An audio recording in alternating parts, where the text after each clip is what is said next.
Bismillahirrahmanirrahim. Assalamualaikum warahmatullahi wabarakatuh.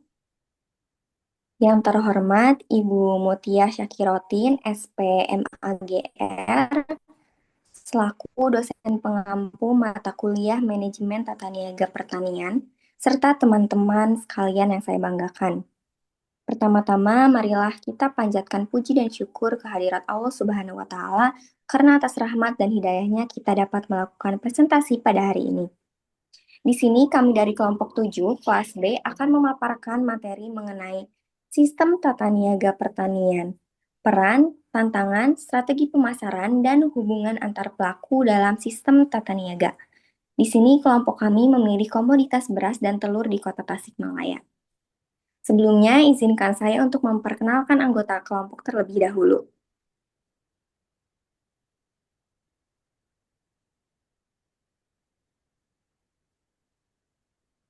Baik, yang pertama yaitu ada Harisma Nurfadila dengan NPM akhir 080, lalu ada Ananda Aditya dengan NPM akhir 083, lalu Ali Fioni dengan NPM akhir 092, dan saya sendiri Anggita Sari dengan NPM akhir 146, dan yang terakhir ada Lina Kafrunisa dengan NPM akhir 155.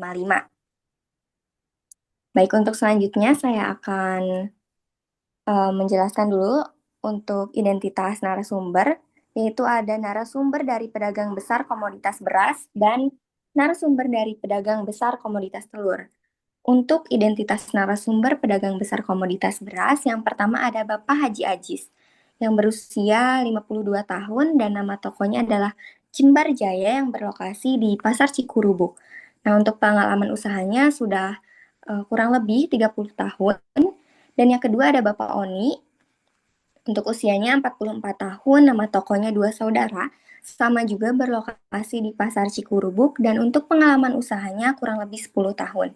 Untuk selanjutnya, identitas narasumber dari pedagang besar komoditas telur.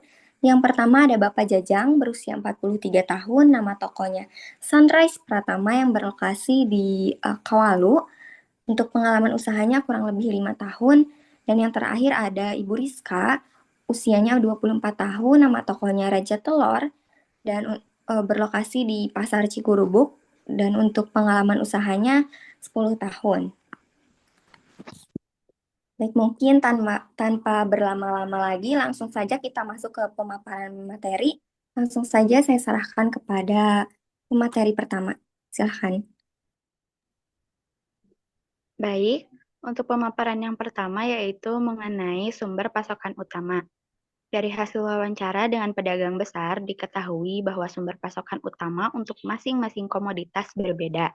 Untuk komoditas beras, pedagang mendapatkan pasokan dari distributor sekitar wilayah Tasik, dan juga untuk pedagang komoditas telur, pasokan diperoleh langsung dari petani langsung, mayoritasnya dari Blitar. Perbedaan ini menunjukkan bahwa rantai distribusi setiap komoditas bisa bervariasi, tergantung pada karakteristik produk dan pola kerjasama antar pelaku usaha. Untuk kriteria utama dalam membeli produk pertanian, kualitas produk menjadi kriteria utama dalam membeli produk pertanian. Meskipun faktor lain juga penting, namun kualitas tetap menjadi pertimbangan utama karena berpengaruh langsung terhadap daya jual di pasar dan kepuasan konsumen. Untuk yang ketiga yaitu cara menetapkan harga jual produk. Pedagang besar komoditas beras dan telur sama-sama menjelaskan bahwa mereka menetapkan harga berdasarkan harga pasar, yang artinya mereka menetapkan harga jual dengan kondisi harga yang sedang berlaku di pasar agar tetap kompetitif dan sesuai dengan standar yang ada. Pendekatan ini penting untuk menjaga kestabilan penjualan dan menarik minat pembeli. Selanjutnya akan dijelaskan oleh rekan saya.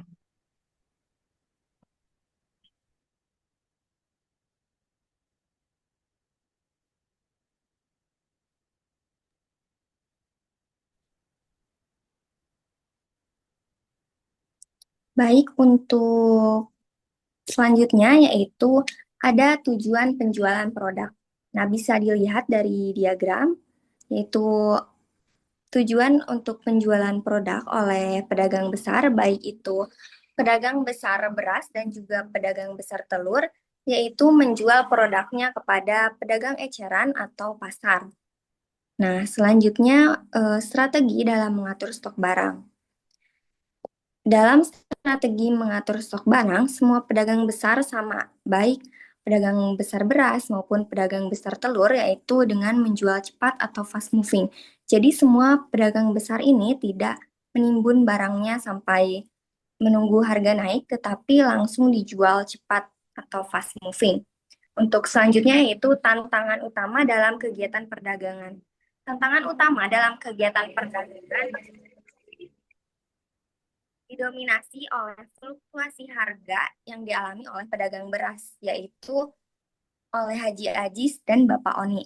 Lalu sementara itu untuk tantangan utama yang dialami oleh pedagang besar telur adalah resiko produk rusak atau busuk yang dialami oleh Ibu Rizka dan juga yang dialami oleh Bapak Jajang, yaitu persaingan pasar.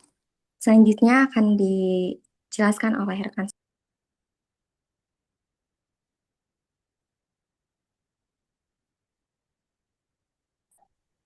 Baik, untuk yang selanjutnya itu mengenai cara menjaga hubungan dengan pemasok.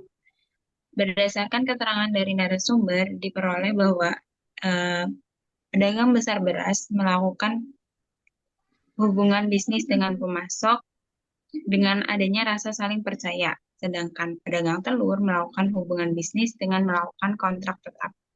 Nah, dalam hal ini Haji Aziz dan Bapak Oni sebagai pedagang besar beras melakukan hubungan bisnis dengan rasa saling percaya kepada penggilingan padi. Dan untuk hubungan bisnis yang dilakukan oleh Bapak Jajang dan Ibu Rizka sebagai pedagang besar telur dilakukan dengan kontrak tetap terhadap peternak dari Blitar. Nah, untuk yang selanjutnya yaitu mengenai pemantauan terhadap harga pasar dilakukan oleh Bapak Bapak Jejang dan Ibu Rizka sebagai pedagang besar telur itu dilakukan pemantauan harga setiap hari. Nah, untuk Bapak Haji Ajis sendiri itu dilakukan ketika restock. Kemudian untuk Bapak Oni sendiri tidak pernah melakukan eh, pemantauan terhadap harga pasar dikarenakan beliau menyediakan berbagai kualitas beras untuk menyesuaikan dengan eh, kepuasan konsumen sehingga kepuasan konsumen itu dapat tercipta. Kemudian untuk yang selanjutnya mengenai pemanfaatan teknologi dalam perdagangan, penerapan teknologi yang dilakukan oleh Bapak Haji Aziz, Bapak Oni, dan Ibu Rizka dilakukan hanya dengan menggunakan HP dan kalkulator. Sedangkan Bapak Jajang sendiri melakukan penerapan teknologi sampai kepada penggunaan media sosial yaitu dengan menggunakan Google Maps dan sebagainya untuk meningkatkan penjualan. Sekian dari saya, kemudian akan disampaikan oleh rekan saya.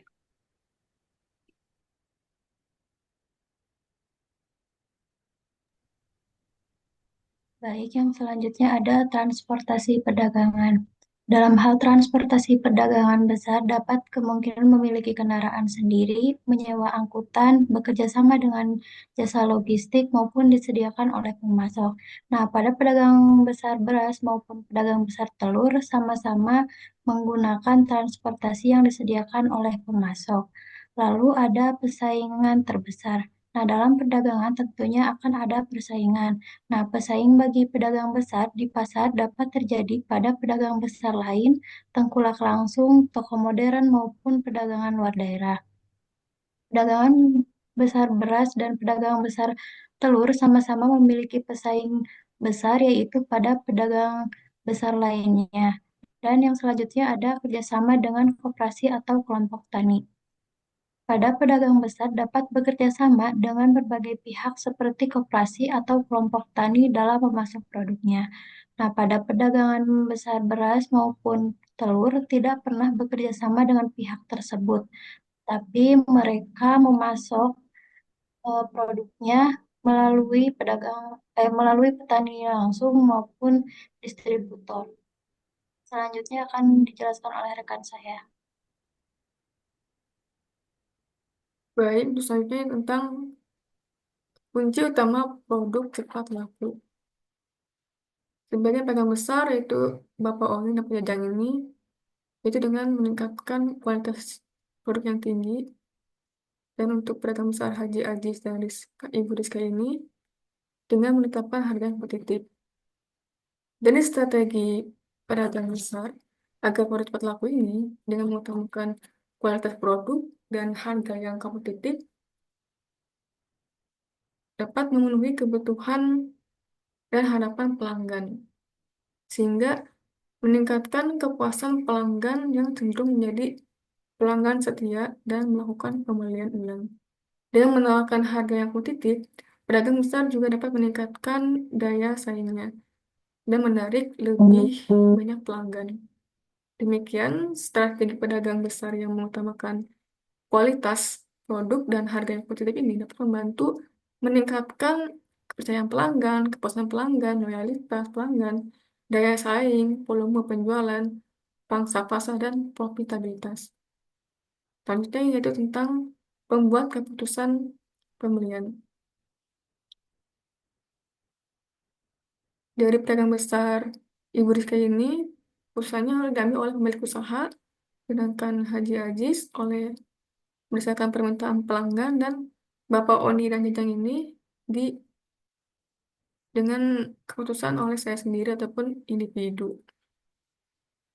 Dari interpretasi data tersebut, individu memiliki kebutuhan dan preferensi yang unik serta menggunakan pengalaman dan pengetahuan untuk membuat keputusan. Maupun pemilik usaha memainkan peran penting dengan mengembangkan strategi pemasaran, produk yang sesuai, dan promosi yang efektif. Sementara itu, permintaan pelanggan dipengaruhi oleh kebutuhan dan keinginan pengalaman pembelian sebelumnya, serta ulasan dan rekomendasi dari orang lain. Yang memahami faktor-faktor ini, tentunya bisnis atau pedagang besar dapat mengembangkan strategi yang lebih efektif untuk meningkatkan kesadaran, minat, dan keputusan pembelian pelanggan. Selanjutnya, tentang terkait mengalami kendala akses pasar luar kota atau provinsi. Sebagai pedagang besar, ini Bapak Wani dan Ibu Rizka tidak pernah mengalami kendala. Namun, untuk pedagang besar Haji Aziz dan Bapak Jajang ini kadang-kadang mengalami kendala akses. Dari pedagang besar yang kadang-kadang mengalami kendala akses pasar luar kota atau provinsi, seperti adanya kendala biaya transportasi dan persaingan yang ketat.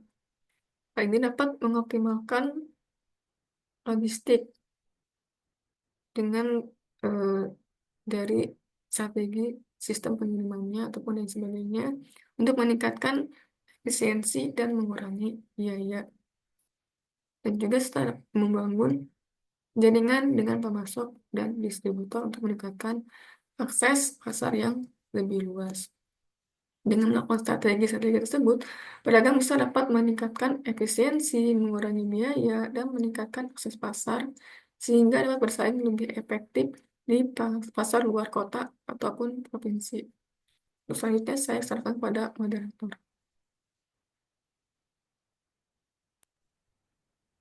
Baik, terima kasih atas pemaparan materinya.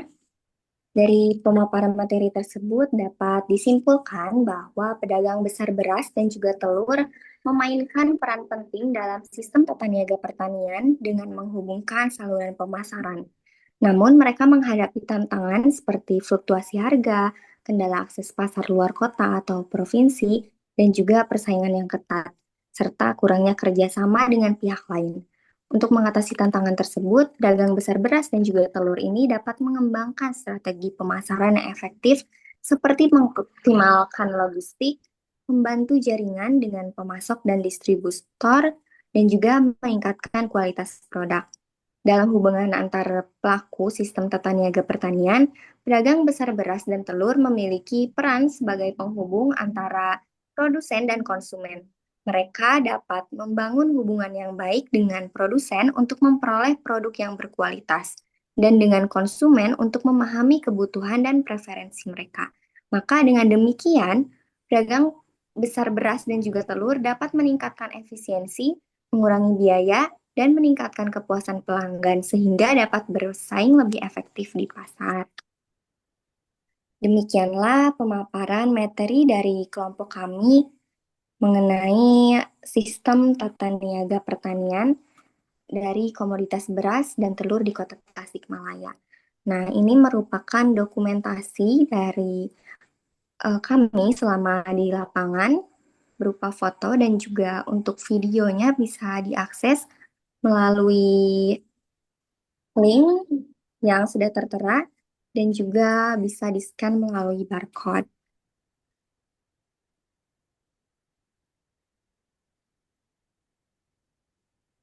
Lalu selanjutnya juga ada poster yang sudah kami buat.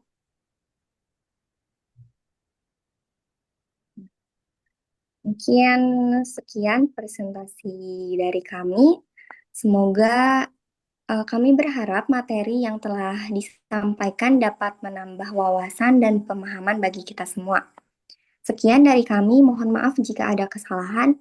Terima kasih. Wassalamualaikum warahmatullahi wabarakatuh.